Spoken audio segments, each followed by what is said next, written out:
এবার দেখেন আরেকটা কোশ্চেন আমরা একটু আনসার করে ফেলি। কোন তারিখে বাংলাদেশের জাতীয় সংবিধান গৃহীত হয়েছে?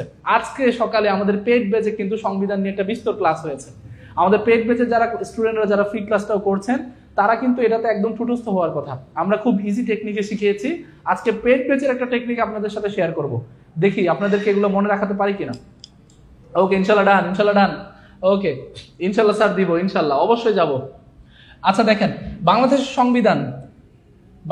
সংবিধান, এই যে বাংলাদেশ সংবিধান, the constitution of Bangladesh, this is very very important for us.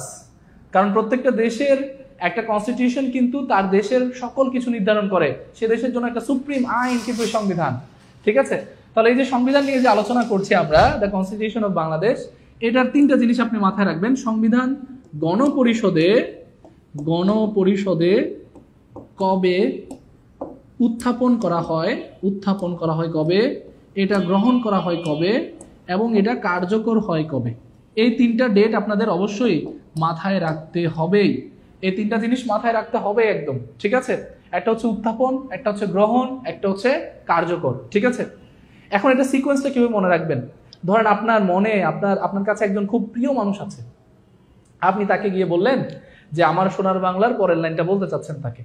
এখন এই যে আমার সোনার বাংলার পরের লাইনটা তাকে বলতে চাচ্ছেন, আপনি কি তার কাছে একটা জিনিস উত্থাপন করলেন না? উত্থাপন করার পরে তিনি গ্রহণ করতেও পারে, নাও করতে পারে। আর যদি গ্রহণ করে ফেলে তারপরে তো আলহামদুলিল্লাহ বিয়ে শাদী, মানে কার্যকর হবে। তাহলে একটা জিনিস আগে উত্থাপন হবে, তারপরে গ্রহণ হবে, তারপরে কার্যকর হবে। ঠিক তেমনি হবে গণপরিষদের সংবিধানটা প্রথমে উত্থাপন করা হয়, তারা দেখে গ্রহণ করেছে, তারপরে সেটা বাংলাদেশের জন্য কার্যকর করেছে। তাহলে তিনটা জিনিস আমরা একটু ভালো করে শিখে ফেলবো। একটা হচ্ছে উত্থাপন, একটু খেয়াল করেন, উত্থাপন, একটা হচ্ছে গ্রহণ, আর একটা হচ্ছে কার্যকর। এটা কিভাবে মাথায় রাখবেন? আমরা একবারে বেসিক একটা নিয়ম বলে দেই। উত্থাপন হচ্ছে 12, একটা ডেট মাথায় রাখবেন, 12 অক্টোবর।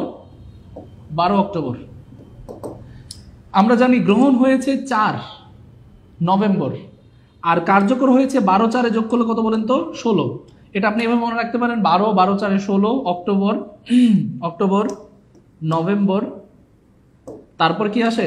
কোন মাস আসে? ডিসেম্বর, শেষ। এই তো ইজি। আর সবগুলো কত সালে? 1972 সালে, শেষ। তাহলে সংবিধান উত্থাপন হয়েছে 12 অক্টোবর 1972, গ্রহণ হয়েছে 4 নভেম্বর 1972, এবং কার্যকর হয়েছে 16 নভেম্বর 1972। এই টেকনিকটা জীবনে শিখছেন কিনা বলেন? আর কোথাও পেয়েছেন কিনা এই টেকনিক? এত সূক্ষ্মভাবে, এত শর্ট টেকনিকে কিন্তু এত 3টা সাল কিন্তু মনে রাখা খুব টাফ। একটা শর্ট টেকনিক এবার মনে রাখবেন, 12 আর 4 যোগ করলে 16, অক্টোবরের পরে নভেম্বর, নভেম্বরের পরে ডিসেম্বর, আর সবগুলা কত সাল? 1972 সাল।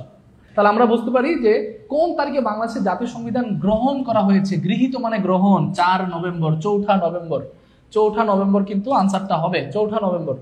তাহলে এটা একটু মাথায় রাখবো, উত্থাপন, গ্রহণ এবং কার্যকর, উত্থাপন, গ্রহণ এবং কার্যকর, 12-4 16, অক্টোবর, নভেম্বর, ডিসেম্বর, আর 1972। আলহামদুলিল্লাহ সবাই বুঝতে পেরেছি আমরা, আলহামদুলিল্লাহ। ওকে, আশা করি সবাই মনে রাখবো, সারা জীবন এটা মনে রাখবো ইনশাল্লাহ।